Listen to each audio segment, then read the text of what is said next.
Bismillahirrahmanirrahim. Assalamualaikum warahmatullahi wabarakatuh.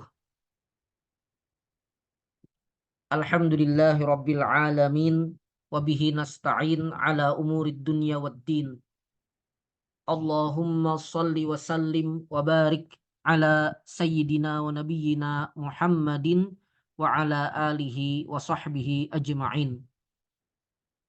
Allahumma anfa'na bima 'allamtana wa 'allimna ma yanfa'una wa zidna ilma. Qala Allah Ta'ala fi kitabihil karim, ya ayyuhalladzina amanu kutiba 'alaikumus shiyamu kama kutiba 'alal ladzina min qablikum la'allakum tattaqun. Wa qala Rasulullah sallallahu alaihi wa alihi wasallam fil hadits syarif, man shama ramadana imanan wa ihtisaban ghufira lahu ma taqaddama min dzambih. Amma ba'du. Ayyuhal ikhwah hafizakumullah wa ra'akum. Kita masih pada kajian fikih puasa 1445 Hijriyah.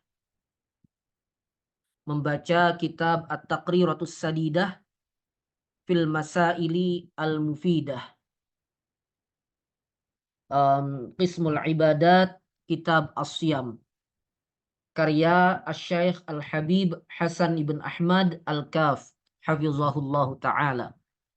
Dan kita sudah sampai pada bagian terakhir dari kitab As-Siyam, yaitu Masailu Mansuratun fis Shaumi.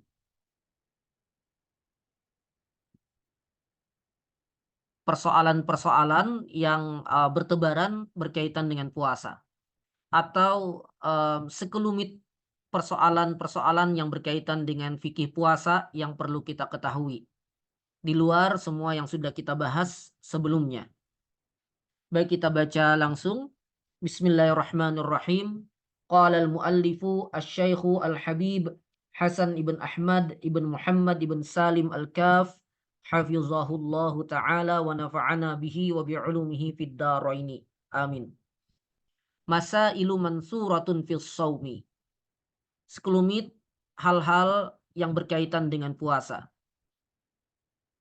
Yang pertama, idza balaghas sabiyyu au aqamal musafiru au syufiyal maridu wa hum shaimun. Apabila seorang anak baligh atau orang yang sedang safar kemudian sampai ya, iqamah, dia tidak safar lagi, atau orang yang sakit syufiya, orang yang sakit sudah sembuh, wahum shaimun, dan mereka saat itu dalam keadaan puasa. Jadi si anak tadi dalam keadaan puasa, si musafir dalam keadaan puasa, si sakit dalam keadaan puasa, kemudian si anak baligh, si musafir sudah selesai safarnya, dan si sakit sudah sembuh, dan mereka dalam keadaan puasa saat itu, haruma alaihimul fitru wa wajaba alaihimul imsaku. Maka haram bagi mereka berbuka dan wajib bagi mereka imsak, artinya menahan diri dari hal-hal yang membatalkan puasa. Nah, jadi tidak boleh lagi mereka setelah mereka sudah baligh, sudah iqamah dan sudah sembuh, tidak boleh mereka berbuka. Meskipun sebenarnya ketika masih kecil ya, meski awalnya mereka puasa, namun kalaupun mereka berbuka tidak berdosa gitu, karena ya belum mukallaf. Namun ketika sudah baligh maka menjadi wajib puasanya dan haram baginya berbuka ya. Demikian pula musafir yang mendapatkan rukhsah untuk tidak puasa, namun dia memilih puasa, maka ketika dia iqamah di tengah puasanya tadi tidak boleh baginya berbuka. Demikian pula orang yang sakit. Baik, yang kedua, idza tahuratil haidu wan nufasa au afaqal majnunu au aslamal kafiru fi nahari Ramadan.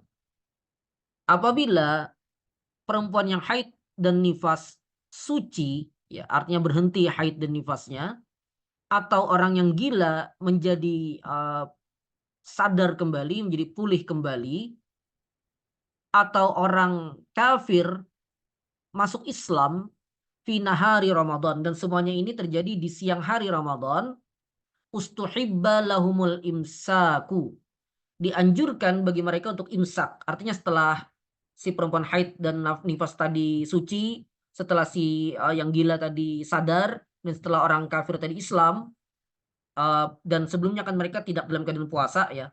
Nah, di siang hari Ramadan mereka terjadi hal semacam ini, maka dianjurkan bagi mereka untuk untuk tidak makan, minum dan seterusnya lagi di sisa harinya. Jadi dianjurkan namun tidak wajib ya. Dianjurkan namun tidak wajib. Wala qada'a 'alal majnuni wal kafir, dan tidak ada qada bagi orang gila dan orang kafir di hari itu tadi ya. Di hari dia tadi yang gila sembuh dan yang kafir masuk Islam. Maka di hari itu tidak ada qada bagi mereka. Kita lihat catatan kaki nomor 2. Wa hunaka qa'idatani taqulu, dan ada dua kaidah yang mengatakan kullu man jaza lahul fitru zahiran wa batinan la yajibu alaihil imsaku bal yusannu. Semua orang yang boleh untuk tidak berpuasa, semua orang yang boleh untuk tidak berpuasa secara zahir dan batin, maka tidak wajib baginya imsak, menahan diri dari hal-hal yang membatalkan puasa, bal yusannu, namun dianjurkan saja ya, dianjurkan saja. Jadi kalau dia memang sejak awal boleh untuk tidak puasa, maka ketika keadaannya seperti tadi ya, orang yang haid dan nifas memang dia boleh untuk tidak puasa, mmm, bahkan wajib untuk tidak puasa ya dalam kondisi tadi. Nah, kemudian ketika keadaannya tadi berubah atau rukhsahnya tadi hilang, maka dia tidak wajib untuk imsak ya, tidak wajib untuk imsak, namun dianjurkan saja, dianjurkan saja. Nah, mengapa dianjurkan? Mmm, dalam Busyral Karim dikatakan ya, li hurmatil waqti, untuk memuliakan bulan Ramadan, untuk memuliakan bulan Ramadan. Namun tidak wajib karena memang sejak awal mereka tidak wajib untuk puasa dan boleh baginya untuk berbuka. Baik. Wa kullu man haruma 'alaihil fitru zahiran wa batinan aw batinan faqat wajaba 'alaihil imsak. Dan sebaliknya kaidah yang kedua, setiap orang yang haram baginya tidak puasa secara zahir dan batin atau secara batin saja, maka wajib baginya imsak, wajib baginya imsak. Jadi misalnya orang yang makan dan minum di siang hari Ramadan tanpa ada uzur ya. Nah, maka ini haram baginya berbuka atau tidak puasa zahiran dan batinan ya. Maka wajib baginya saat itu imsak ya, sekaligus juga wajib qada. Mmm, nah kemudian atau yang haram baginya tidak puasa secara batin ya. Misalnya orang yang tidak puasa di tanggal 1 Ramadan karena awalnya mengira belum masuk Ramadan ya, namun kemudian terbukti bahwa itu 1 Ramadan, nah maka dia juga wajib untuk imsak saat itu ya. Karena haram baginya berbuka atau tidak puasa secara batin. Baik, ini nomor 2. Kemudian nomor 3, al-murtaddu wal iyadzu billah yajibu alaihi qada'u ma fatahu minas siyami asna'a riddatihi walau junna fi asna'iha. Orang yang murtad wal iyadzu billah, artinya dia sebelumnya muslim kemudian kafir karena sebab-sebab riddah ya, sebab-sebab kemurtadan, kemudian masuk Islam lagi, nah maka wajib baginya mengqadha mmm, hari-hari yang dia tinggalkan puasa saat saat kemurtadannya. Bahkan boleh kita katakan meskipun mungkin saat itu dia tidak tahu dirinya murtad, tapi secara syariat dia sudah dianggap murtad misalnya, dan kemudian dia puasa di tengah-tengah kemurtadannya tadi, maka dia tetap wajib mengqadhanya ya. walau junna fi asna'iha, meskipun dia um, sempat gila gitu ya, sempat gila di tengah-tengah kemurtadannya tadi. Namun karena murtad dia wajib mengqadha semuanya. Jadi kalau dia murtad sejak 1 Ramadan sampai 30 Ramadan, maka wajib dia qadha 1 bulan penuh itu ya.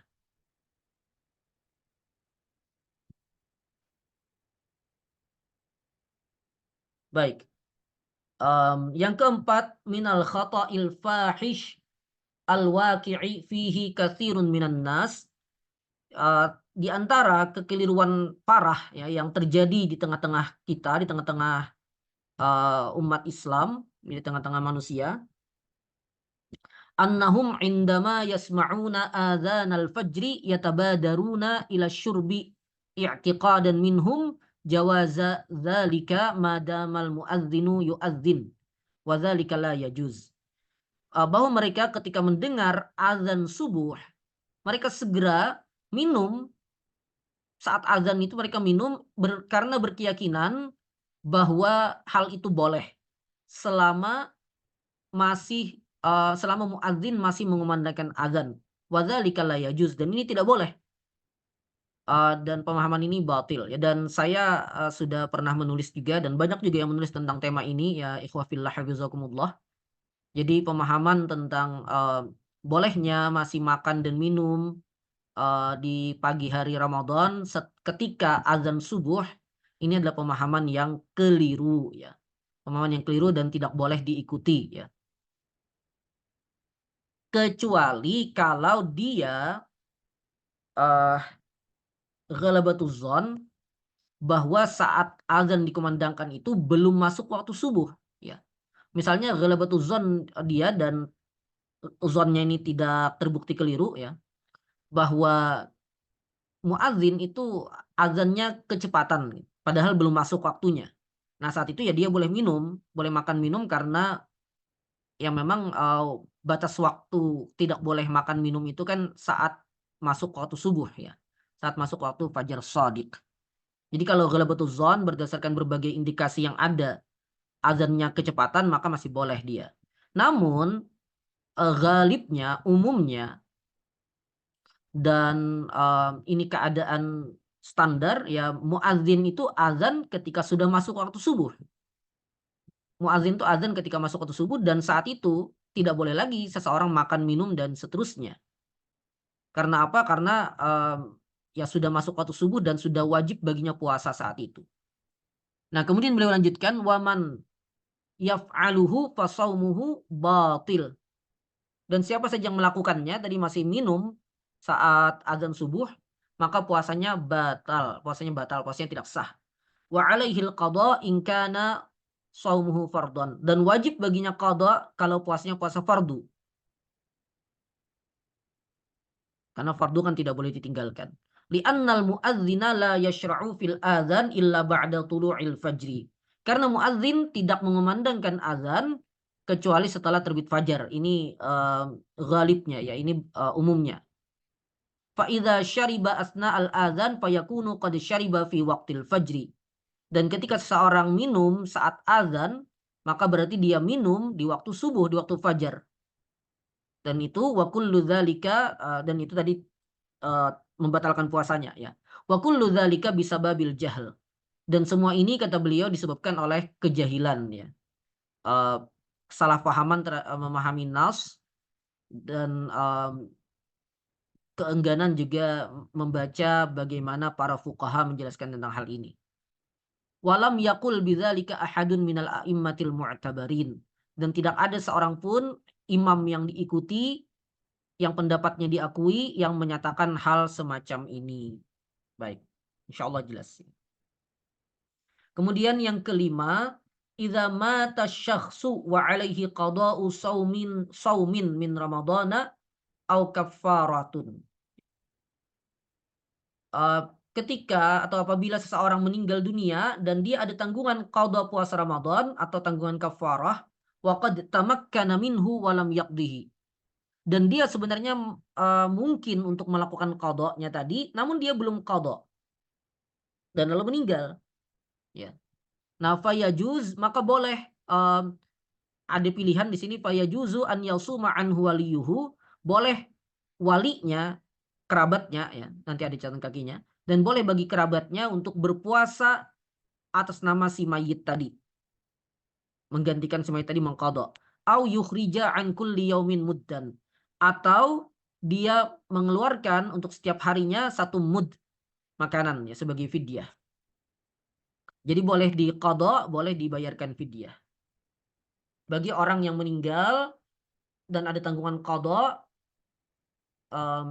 atau kafarah ya, puasa gitu ya. Dan dia bisa ada waktu untuk melakukannya dan dia tidak qadha. Baik, kita lihat catatan kaki. Fa illam yatamakkan, kalau tidak memungkinkan bagi dia untuk qadha tadi, bi an mata aqiba mujibil qadha mubasyaratan. Kalau dia misalnya dia meninggal langsung setelah hal yang mewajibkan qadha. Misalnya dia tidak puasa hari ini karena sakit ya. Hari ini dia tidak puasa karena sakit, besoknya meninggal. Nah, itu langsung kan berarti. Awis tamarra bihi al-'udhru hattal maut. Atau uzurnya terus berlangsung sampai dia meninggal. Misalnya masuk Syawal, dia masih sakit, tidak sembuh gitu. Dia masih sakit sampai kemudian meninggal. Tidak ada waktu sembuh. Nah, ini maksudnya.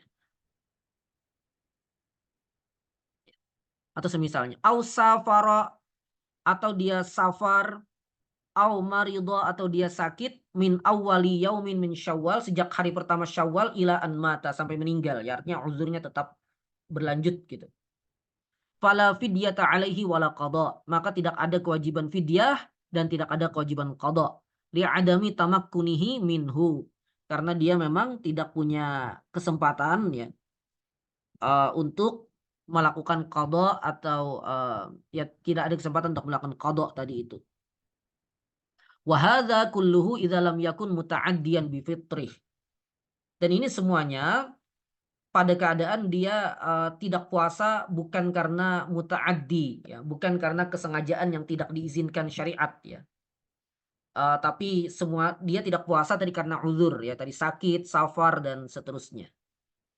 Nah, kalau dia muta'addi, misalnya dia tidak puasa tanpa uzur ya, maka pada kondisi ini wa illa wajabatil fidyatu awil qadha anhu mutlaqan.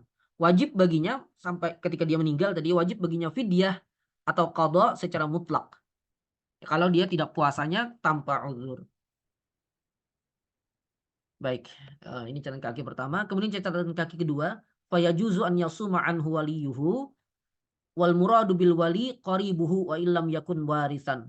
Dan yang dimaksud dari wali di pembahasan di sini adalah kerabatnya, keluarganya, meskipun bukan ahli waris dari si yang meninggal. Baik. Yang keenam, yajuzu fi shaumin nafli an yuftira walau biduni uzrin. Walau biduni uzrin. Boleh bagi orang yang dalam puasa sunnah, boleh orang yang puasa sunnah untuk membatalkan atau untuk berbuka meskipun tanpa ada uzur ya, meskipun tanpa ada uzur. Hal ini berdasarkan sabda Nabi Shallallahu alaihi wasallam ya. As-shaimul mutatawwi' amiru nafsih, insya'a shama wa insya'a aftara. Orang yang berpuasa sunnah, puasa tatawwu', dia ya dia punya kewenangan untuk memilih. Kalau dia mau dia terus puasa, dan kalau mau dia boleh untuk tidak puasa, untuk berbuka maksudnya. Ini pada puasa nafil atau puasa tatawwu' atau puasa sunnah. Wala yajuzul iftaru fi shaumil fardhi ramadhana au qada'in au nadhrin au ghairi dzalik. Dan tidak boleh buka ya di siang harinya ya dalam puasa fardu, baik puasa Ramadan, puasa qadha, puasa nazar ataupun puasa fardu lainnya ya. Sebagaimana perincian puasa fardu sudah dibahas di awal-awal kajian kita ya. Jadi yang boleh itu pada puasa sunnah. Catatan kaki nomor 3, walakin ma'al karahah. Jadi boleh tapi makruh. Wa yundabu lahu qada'uhu. Dan dianjurkan untuk mengqadha puasa sunnah yang dia tinggalkan tadi itu ya. Tapi ya kembali lagi tidak wajib ya, tidak wajib. Hanya saja sebaiknya diselesaikan kalau seseorang puasa sunnah, sebaiknya diselesaikan sampai sampai maghrib. Dan kalau dia buka di siang harinya, maka dianjurkan baginya mengqadhanya. Tapi lagi-lagi ini bukan persoalan wajib atau haram ya, tapi sekadar dianjurkan atau dimakruhkan tadi itu. Baik, nomor 7, yahrumul wisalu. Haram puasa wisal. Wa huwa an yasuma yaumaini mutataliyaini biduni an yata'ata bainahuma mufattiran.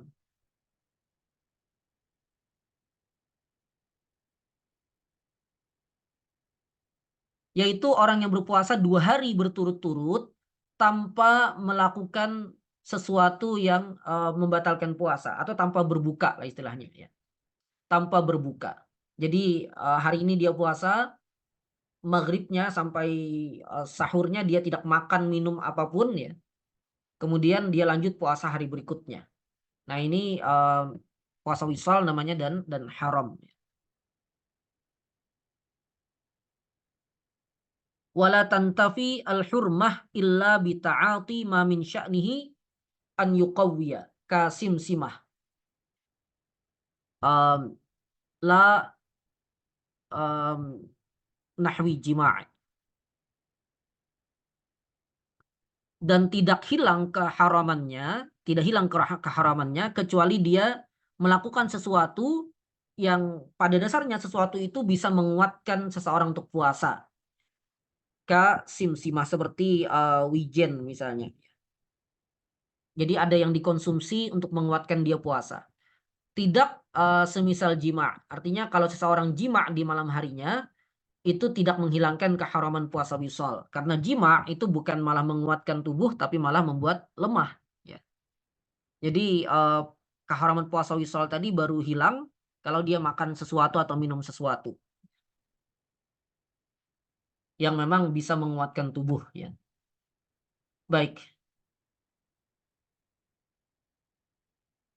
karena di antara hikmah keharaman puasa wisal tadi karena itu akan melemahkan tubuh ya, menimbulkan darar bagi tubuh. Baik, kedelapan, yajibu qada'u shaumil fardi 'alal fauri in aftara bi ghairi uzrin. Wajib qada puasa fardu 'alal faur, sesegera mungkin. 'Alal faur itu artinya harus dikerjakan segera ketika sudah bisa dilakukan. Jika dia tidak puasa tanpa uzur. Jadi kalau seseorang tidak puasa tanpa uzur di bulan Ramadan ini misalnya dia tidak puasa eee, karena ya malas saja atau memang tidak terbiasa puasa dan ini bukan uzur.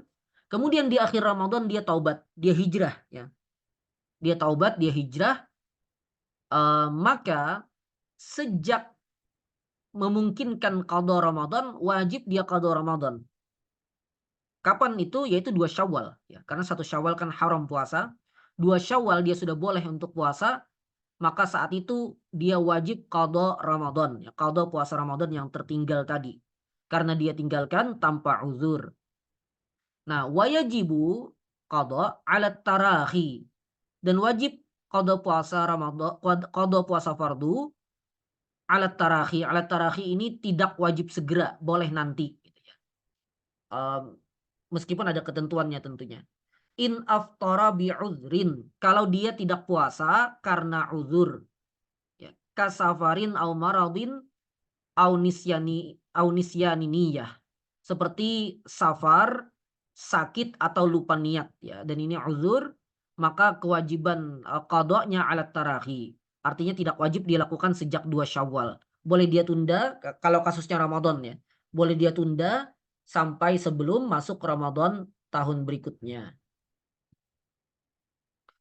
Baik, yang terakhir nomor 9, idza ra'a sha'iman ya'kul.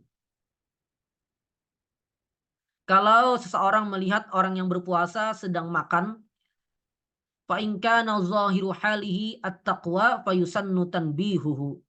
Kalau zahir keadaan orang tadi itu takwa, ya orang yang bertakwa, maka disunnahkan dia mengingatkannya. Wa in kana zahiru halihi at-tahawuna bi awamirillah fayajibu tanbihuhu. Dan jika zahir keadaannya adalah dia suka meremehkan, ya, suka meringan-ringankan, suka melalaikan perintah-perintah Allah, maka wajib diingatkan. Karena kemungkinan besar dia melakukannya itu tanpa tanpa uzur yang dibenarkannya. Baik, ini masa iluman surah tadi berkaitan dengan puasa. Ada 9 poin beliau sebutkan di sini. Baik, sampai di sini semoga bermanfaat. Mohon maaf atas segala kesalahan. Hadanallahu wa iyyakum ajma'in. Wassalamualaikum warahmatullahi wabarakatuh.